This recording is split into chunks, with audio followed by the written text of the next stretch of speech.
are back at it again with another Culinary Crucible. And this time, while you're in pursuit of excellence, you'll have 9 new recipes to craft, a bunch of ingredients to gather, and 4 chefs to choose from. So let's get into the details. However, I do have to inform you that this video is going to be specific to the Eggcellence Culinary Crucible, covering just its specific mechanics.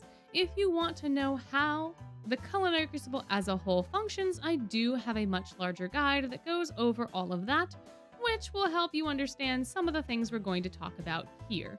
If this is your first Culinary Crucible, I highly recommend you go watch that video first. But if you don't care, or you just want the details, or you're a veteran at this event series, then stick around for our lovely recipes. For this Culinary Crucible, we have quiche, which you can make with eggs, bacon, milk, flour, and cheese. We have omelette, which you can make with simply eggs and butter. We also have scrambled eggs with chive, which you can craft with egg and chive. We also have an egg tart up for grabs, which you can make with egg, milk, sugar, and pie dough. We also have French toast available, which you can make with egg, sugar, milk, and bread. We have chicken and egg over rice, too, if you're in the mood for something a little more savory, which can be made with egg, rice, onion, and meat.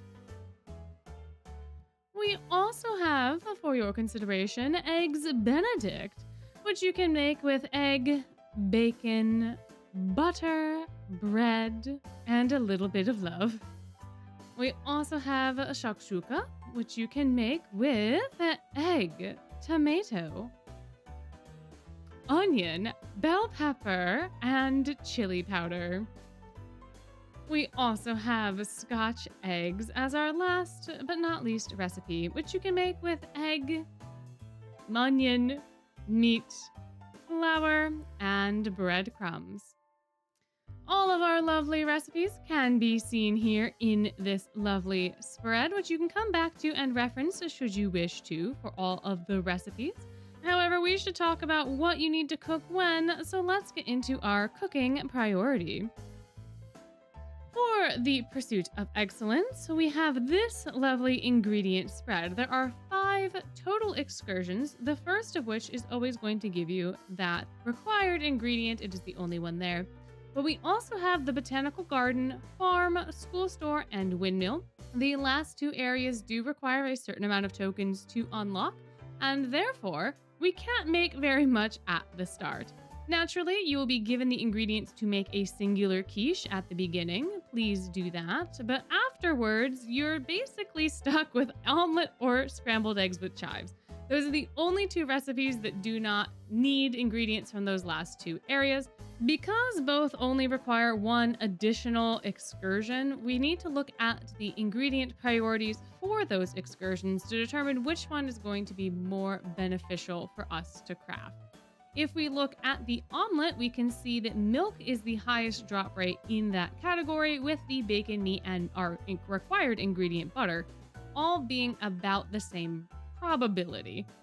If we look to our chives, we can see that the onion is the priority ingredient in that group, and our chives, tomato, and bell pepper all share the same probability. Therefore, you kind of just gotta pick one and go with it. Because the other required ingredients have the same percentage chance of dropping in their respective excursions, it's gonna come down to RNG, so you gotta kind of pick one or maybe do both, see which one you're getting more of the required ingredient from, and then just go with that one. You may need to do the hour sessions just to get enough stock of these. The 20-minute sessions will probably net you more onions and milk than anything else. So an hour session just to see what the drop rates are like for those respective ingredients that are required. But really, this isn't RNG. You're just going to have to experiment, see which one you can cook more of. Maybe alternate, and that way you can cook both. But if you go whole hog into the omelet or into these scrambled eggs, The other ingredients you are getting when you are farming for those recipes are going to determine your order of operations once you are out of the beginning area and have unlocked everything. Now that we have everything available to us, if we look at each excursion's highest drop rate ingredient, we can see onions, milk, sugar, bread, and flour being the priorities, with bread and flour being tied in the windmill group. Therefore, if we target recipes that use these ingredients, we basically have the entire spread outside of the initial recipes, and that's not very helpful for narrowing down what we should be doing. Naturally, if you were going into the omelet, the recipes that require the other farm ingredients are going to be more of a priority, and vice versa with the botanical garden and the scrambled eggs. But we can narrow this down a little bit further if we look at recipes that require the least amount of extra excursions. If we do that, then we have the egg tart, eggs benedict, and shakshuka as the star winners. Now, looking at these recipes and the last two excursions, you're pretty clear. Egg tart requires sugar from the school store, and that has the highest drop rate in that group, so you're gonna be pretty good there. You also will be getting the chili powder in that excursion that you need for the shakshuka. The eggs benedict, which also requires the farm, only needs bread from the windmill, so while that doesn't overlap with the egg tart, it is the supposed highest drop rate within the windmill group, so you shouldn't have to grind that excursion quite as hard to make eggs benedict. So these three recipes overlap really, really well. I think, though, egg tart is probably going to be your best bet, depending on your pie crust drop rates. And while you're getting those pie crusts, you can also get chili powder for shakshuka and cheese for quiche. So everything's going to overlap very well, but I think for unlock priority, it's going to be that egg tart, eggs benedict, and shakshuka. Again, the first two are better if you have been grinding omelets. The last one is better if you were grinding chives. But either way, I think these three are going to be easier to grind tokens with once you have those last excursions unlocked. And while you're crafting them, you'll be able to get ingredients for those other recipes if you're trying to 3-star all the dishes. Now, you need some boys to go out and get those things. In this particular Culinary Crucible, while it is rerunning, only 2 of the cards will give you an ingredient boost. However, with your SR key, you can pick up the boys from the next Culinary Crucible that's going to rerun. So we're going to go over all 4 of them together today. The first of which is naturally Malleus Draconia, House Warden of Diasomnia, and he is cooking up a defense type card for our consideration. You can see that the base stats are pretty decent for a defense type card. And Malleus has both Fire Shot and Water Shot too. His first spell will do weak fire damage initially before it becomes strong fire damage at level 1, and it will give modest resistance to the caster for 1 turn at all level milestones. Water Shot 2 deals 2 weak hits of water damage and then deals strong water damage while also giving Malleus resistance to caster. Buddies are Deuce for power and Ruggy for HP. Perhaps he's not your favorite, perhaps you're looking for an attack type card. Well, you are in luck because we also have Ruggy Bucci for our consideration in the Eggcellence showcase. Either him or Malleus will get you those ingredient bonuses in this event, and Ruggy is our attack type card. As you can see, he doesn't have quite as much HP, but he does have a hefty power stat. He has Flame Blast as his first spell and Leaf Shot 2 as his second. Flame Blast will do strong fire damage and do minor power drain on a foe for 1 turn initially. After spell level 5, it will do modest power drain for 3 turns. Leaf Shot 2 stays consistent throughout its leveling, with dealing 2 hits of weak flora damage.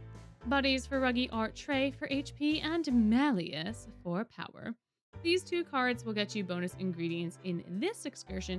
However, that SR key will let you pick up either of our starchy boys, the first of which is Cater Diamond, here to stun us all with his lovely potato peeling skills.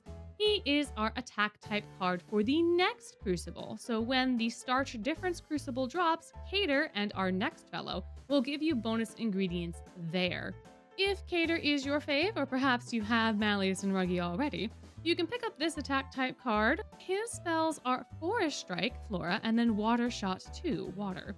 Forest Strike will deal weak floral damage initially and give Cater a minor evasion boost for 1 turn. At level 5 and above, it will deal strong flora damage, give that evasion boost to the caster, and put a minor power drain on a foe for 1 turn.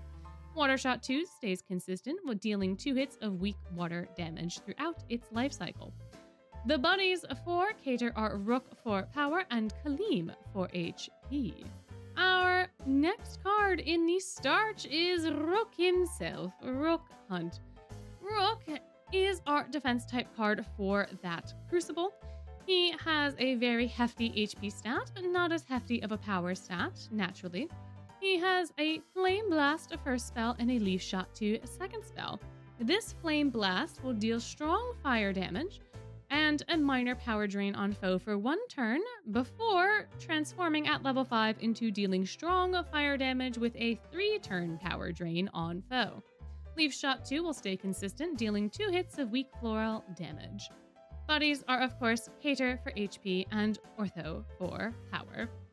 It is totally up to you who you will choose. All of them are very fine cards and very good pickups. I have a couple other tips and tricks to share with y'all before you go. If you can do the shorter excursions more consistently, you can get more ingredients that way, so keep that in mind. And you can make use of the ingredient shop to get more tokens when you're in a pinch. Charcoaling, or failing a bunch of dishes, will help you at the very end of the event to get rid of all of your ingredients because those ingredients will not transfer over. So try to get every last bit of token that you can. Also in this vein, tokens do not transfer between events, at least that's been the case in the past. So use all the tokens you can in the shop for the rewards you want before the shop closes and your tokens and the rewards are gone forever. And if you happen to have a favorite boy and just want to pick them, more power to you. But hopefully you are a little bit more prepared for this Culinary Crucible. As always, I'd love to know whether or not you found this guide helpful and if you would like to see content like this in the future. You can drop a comment down below to let me know, or you can give me a like and subscribe to show your support. But before you go into the kitchen and start cooking up a storm, I do have to remind you that you are amazing and I hope you have a wonderful day.